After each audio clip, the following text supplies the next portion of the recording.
ज्ञानपुष्प YouTube channel को स्वागत एवं अभिनंदन। आजिकार प्रसंग जे खेले सी विकसित। मु सर्वदा कहे जे खेले सी विकसित। जदि तुम परीक्षा प्रस्तुति समय किछि समय खेला खेली कर तेबे तुम परीक्षा प्रस्तुति अधिक फलप्रद। किछि समय बाहर खेली बोली आनंद निय। एथिपाई पाठपढ़ा मझिरे तुमको आराम मिले। दीर्घ समय धरी पाठपढ़ारे जो विरक्ति भाव सृष्टि हुए सेथिरु मुक्ति मिले। परीक्षार गोटे दिन पूर्व जदि तुमे किछि समय पाई खेला खेली कर तेबे देखिबो एथिरे तुमको लाभ मिले। खेलर सर्वश्रेष्ठ विशेषत्व है खेलाड़ी खेलिला बेले सबु किछि भूली पूर्ण भाव में खेल रे बुड़ी रहे।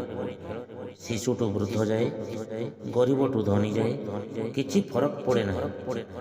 जी खेले सी मानसिक शारीरिक और बौद्धिक स्तर रे खेल भितर बुड़ी जाए।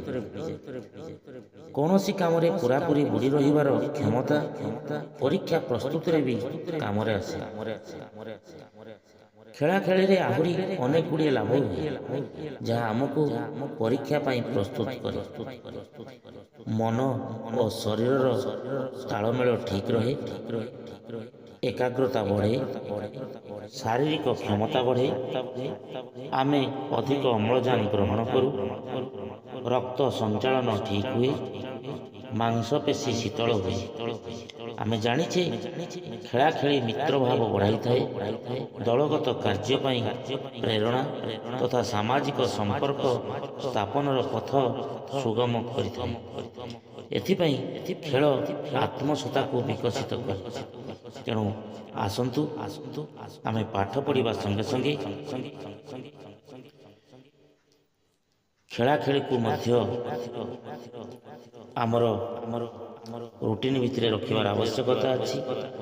जदि आमे खेलिबा ताहेले आमर मस्तिष्क मध्य विकसित हबो, पाठ पढ़ारे मन लागिबो एवं शरीर मध्य सुस्थ रहिबो।